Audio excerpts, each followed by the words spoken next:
안녕하세요, 여러분. 오늘은 정말 깊이 있는 이야기를 해드리려고 합니다. 혹시 이런 말 들어보신 적이 있으시죠? 저 집은 대대로 잘 산다. 그 집안은 왜 그렇게 힘든 일이 많을까? 이런 이야기들 말입니다. 실제로 어떤 집안은 몇 대에 걸쳐 계속해서 좋은 일들이 이어지는가 하면 또 어떤 집안은 안타깝게도 어려운 일들이 반복되기도 하죠. 이것이 단순한 우연일까요? 아니면 정말로 집안에 대대로 내려오는 특별한 무언가가 있는 걸까요? 우리 조상들은 이런 현상들을 가문의 운이라고 불렀습니다. 그리고 이런 운이 어떻게 만들어지고 어떻게 후손들에게 전해지는지에 대한 깊은 지혜를 가지고 계셨어요. 오늘은 집안 대대로 내려오는 폭과 애군의 비밀에 대해 자세히 말씀드리겠습니다. 이 이야기를 들으시고 여러분 가문의 운이 어떤 방향으로 흐르고 있는지, 그리고 어떻게 하면 더 좋은 방향으로 바꿀 수 있는지 함께 생각해 보시기 바랍니다. 먼저 복이 대대로 이어지는 집안들의 특징부터 말씀드리겠습니다. 복이 많은 집안들을 자세히 들여다보면 몇 가지 공통점이 있습니다. 가장 중요한 것은 조상을 공경하는 마음이 깊다는 것이에요. 이런 집안에서는 제사를 소홀히 하지 않고 조상님들의 가르침을 소중히 여기며 대를 이어가며 그 전통을 지켜나갑니다. 또한 이런 집안들은 대체로 남을 도우려는 마음이 큽니다. 어려운 이웃을 외면하지 않고 자신들이 받은 복을 다른 사람들과 나누려고 하죠. 이렇게 베푸는 마음이 대를 거쳐 쌓이다 보니 하늘에서도 그 집안을 더욱 돌봐주시게 되는 것 같아요. 실제로 제가 알고 있는 한 집안은 할아버지 때부터 어려운 사람들을 도와주기를 좋아하셨는데 그 아들도 손자도 모두 착한 마음을 이어받아서 계속 선행을 베풀고 계십니다. 그런데 신기하게도 그 집안에서는 3대에 걸쳐 모두 사업이 잘 되고 자녀들도 훌륭하게 자라나더라고요. 복이 많은 집안의 또 다른 특징은 가족 간의 화목입니다. 부모님을 공경하고 형제자매끼리 우애가 깊으며 서로를 아끼고 도우려는 마음이 강해요. 이런 가정에서 자란 아이들은 자연스럽게 좋은 품성을 갖게 되고 그 품성이 또 다음 세대로 이어지게 됩니다. 한 할머니께서 이런 말씀을 해주셨어요. 우리 집안은 아무리 어려워도 가족끼리만은 서로 험한 말 한 번 안 했어. 그랬더니 자식들이 다 효도하고 손자들도 착하게 잘 크더라고. 정말로 그 집안을 보면 3대가 모두 화목하고 각자의 자리에서 성실하게 잘 살고 계시더라고요. 그런데 안타깝게도 애군이 반복되는 집안들도 있습니다. 이런 집안들에는 어떤 특징들이 있을까요? 가장 흔한 경우는 조상에 대한 예의를 소홀히 하는 것입니다. 제사를 대충 지내거나 아예 지내지 않는다거나 조상님들의 묘를 방치한다거나 조상님들을 욕되게 하는 일들을 반복하는 집안들에서는 좋지 않은 일들이 계속 이어지는 경우가 많아요. 또한 가족 간의 다툼이 많고 특히 재산 문제로 형제자매끼리 원수가 되는 집안들에서는 그 후유증이 여러 세대에 걸쳐 나타나기도 합니다.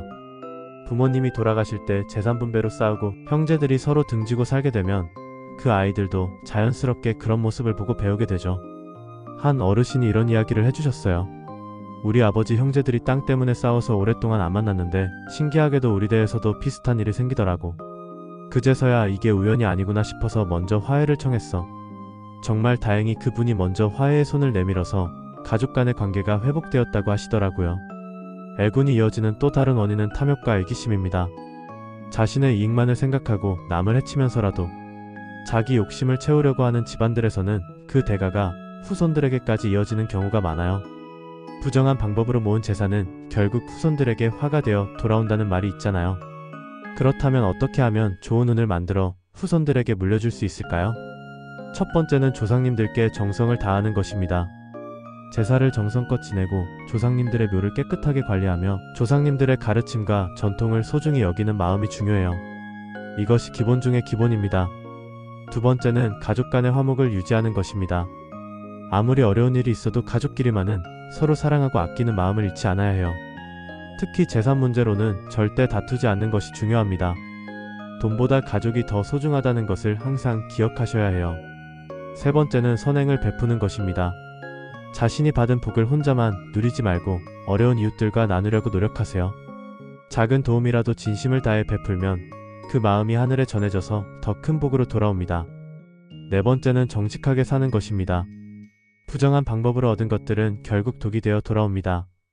비록 느리고 어려워도 정직한 길을 걸어가시는 것이 후손들을 위한 가장 좋은 선택이에요. 다섯 번째는 자녀들에게 올바른 가치관을 심어주는 것입니다. 돈이 전부가 아니라 사람됨이 더 중요하다는 것, 남을 배려하고 감사할 줄 아는 마음이 진짜 부자가 되는 길이라는 것을 가르쳐주세요. 그런데 여기서 중요한 것은 이미 좋지 않은 운이 이어져 오고 있다면 어떻게 해야 하느냐는 것입니다. 절망하실 필요는 전혀 없습니다. 운명은 바뀔 수 있어요.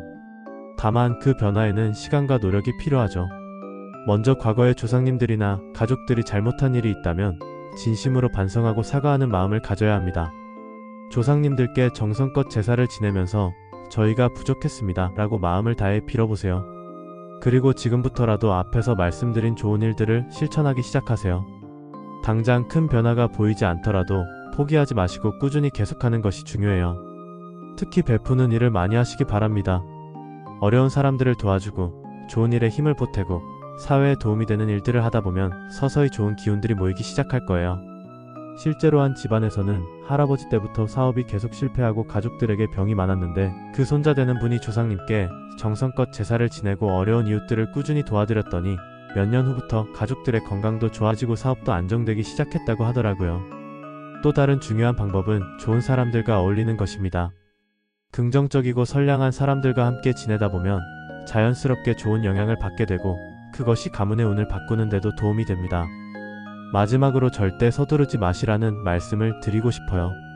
대대로 이어져 온 운의 흐름을 바꾸는 것은 하루아침에 되는 일이 아닙니다. 하지만 꾸준히 좋은 일을 하고 올바르게 살아가다 보면 반드시 변화가 일어날 거예요. 여러분이 지금 하시는 모든 선택들이 자녀들과 손자, 손녀들에게 영향을 미친다는 것을 항상 기억하세요. 여러분의 한 가지 선택이 후손 3대의 운명을 바꿀 수도 있거든요. 가문의 운이라는 것은 결국 그 집안 사람들이 대를 이어가며 쌓아온 마음가짐과 행동들의 결과입니다. 좋은 마음가짐으로 좋은 일들을 계속 쌓아가시면 여러분의 후손들은 분명히 그 복을 받게 될 거예요. 혹시 지금 여러분 집안에 어려운 일들이 많다고 해서 너무 낙심하지 마세요. 오늘부터라도 조상님께 정성을 다하고 가족을 사랑하며 이웃에게 선행을 베풀어 보세요. 그러면 서서히 좋은 변화들이 시작될 것입니다. 반대로 지금 복을 많이 받고 계신 분들은 그것에 감사하시면서도 더욱 겸손한 마음을 가지시기 바랍니다.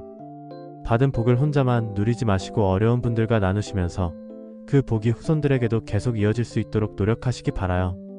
우리 모두의 작은 노력들이 모여서 우리 가문을, 우리 사회를, 나아가 우리나라를 더욱 좋게 만들 수 있다고 생각합니다. 여러분 한 분 한 분이 그 시작이 되어주시기를 진심으로 바랍니다. 오늘 이렇게 깊이 있는 이야기를 끝까지 들어주셔서 정말 감사합니다. 이런 소중한 주제를 여러분과 함께 나눌 수 있어서 저도 참 의미 있는 시간이었어요. 여러분의 구독과 좋아요는 이런 좋은 내용들을 더 많은 분들께 전해드리는 데 큰 힘이 됩니다. 앞으로도 여러분의 인생에 작은 도움이 될 수 있는 이야기들로 계속 찾아뵙겠습니다. 여러분과 여러분의 가문에 좋은 운이 가득하시고 후손 만대까지 복이 이어지시기를 진심으로 기원합니다. 오늘도 건강하시고 행복하세요. 감사합니다.